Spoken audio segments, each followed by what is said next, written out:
पूर्वोत्तर रेलवे के जयनगर मंडल ने यात्रियों की सुविधा को देखते हुए लालकुआ राजकोट साप्ताहिक स्पेशल ट्रेन के संचालन अवधि को अप्रैल 2026 तक बढ़ा दिया है। रेलवे के अनुसार यह ट्रेन 5 अप्रैल से 26 अप्रैल तक हर रविवार लालकुआ से और 6 अप्रैल से 27 अप्रैल तक हर सोमवार राजकोट से चलाई जाएगी। इस दौरान कुल 4 फेरे लगाए जाएंगे।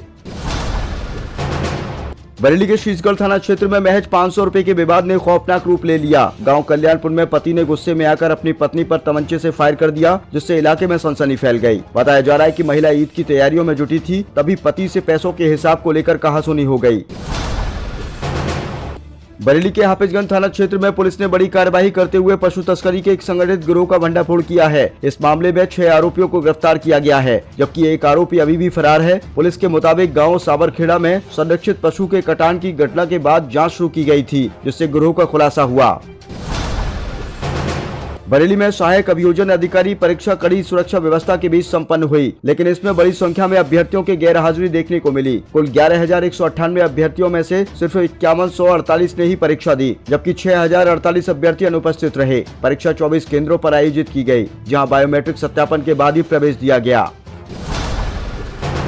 मुख्यमंत्री योगी आदित्यनाथ ने रविवार को 1228 नर्सिंग अधिकारियों की नियुक्ति पत्र वितरित किए। इनमें 1097 महिलाएं शामिल हैं, जिनमें स्वास्थ्य सेवाओं में महिला भागीदारी बढ़ी है। सीएम ने कहा कि नर्सिंग सेवा संवेदना और समर्पण से जुड़ी है। पिछले 9 वर्षों में प्रदेश में मेडिकल कॉलेजों की संख्या 81 तक पहुँच गई है, जबकि MBBS और PG सीटों में भी बड़ा इजाफा हुआ है। लखनऊ में समाजवादी पार्टी प्रमुख अखिलेश यादव ने बड़ा चुनावी ऐलान करते हुए कहा कि 2027 में सपा सरकार बनने पर महिलाओं को हर साल 40,000 रुपए नारी समृद्धि सम्मान योजना के तहत दिए जाएंगे। उन्होंने प्रदेश की कानून व्यवस्था को लेकर सरकार पर तीखा हमला बोला और कहा कि यूपी में लॉ एंड ऑर्डर खत्म हो चुका है। इस दौरान सांसद डिम्पल यादव ने महिलाओं की सुरक्षा पर चिंता जताते हुए कहा कि बेटियों की सुरक्षा के बिना देश आगे नहीं बढ़ सकता। गोरखपुर के महंत दिग्विजयनाथ पार्क में निषाद पार्टी का प्रांतीय अधिवेशन आयोजित हुआ, जहां कैबिनेट मंत्री डॉक्टर संजय निषाद आरक्षण के मुद्दे पर भावुक हो गए और निषाद समाज के संवैधानिक हक की जोरदार वकालत की। उन्होंने कहा कि आरक्षण समाज का अधिकार है और जरूरत पड़ने पर वह मंत्री पद तक छोड़ने को तैयार हैं। मंच से भावुक अपील करते हुए उन्होंने कहा, मेरा मंत्री पद ले लो पर मेरे समाज को आरक्षण दो। मेरठ के सरदना क्षेत्र के मेहरमती गणेशपुर गांव में ईद के मौके पर हुए 2 सगे भाइयों भूरा और सैमुद्दीन की हत्या से पूरे इलाके में तनाव का माहौल बन गया है। बताया जा रहा है कि कब्रिस्तान में मामूली कहासुनी के बाद विवाद इतना बढ़ गया कि दोनों पक्षों में धारदार हथियार चल गए, जिसमें दोनों गंभीर रूप से घायल हो गए और अस्पताल ले जाते समय उनकी मौत हो गई। पोस्टमार्टम के बाद जब शव गाँव पहुँचे तो परिजनों ने अंतिम संस्कार से इनकार कर दिया और आरोपियों पर सख्त कार्यवाही और बुलडोजर चलाने की मांग की।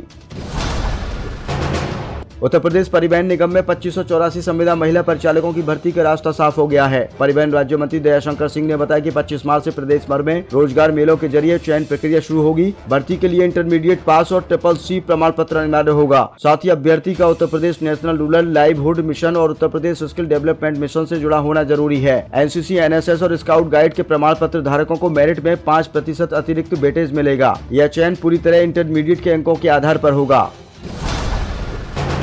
पश्चिमी एशिया में बढ़ते तनाव और युद्ध जैसे हालात के बीच प्रधानमंत्री नरेंद्र मोदी ने एक उच्च स्तरीय बैठक की अध्यक्षता की, जो करीब 3.5 घंटे तक चली। बैठक का मुख्य उद्देश्य देश में ऊर्जा संकट से निपटना और तेल, गैस और उर्वरक की सप्लाई को सुचारू बनाए रखना था। इस दौरान कच्चे तेल, गैस और पेट्रोलियम उत्पादों की स्थिति की समीक्षा के साथ बिजली और उर्वरक सेक्टर की तैयारियों पर भी चर्चा हुई।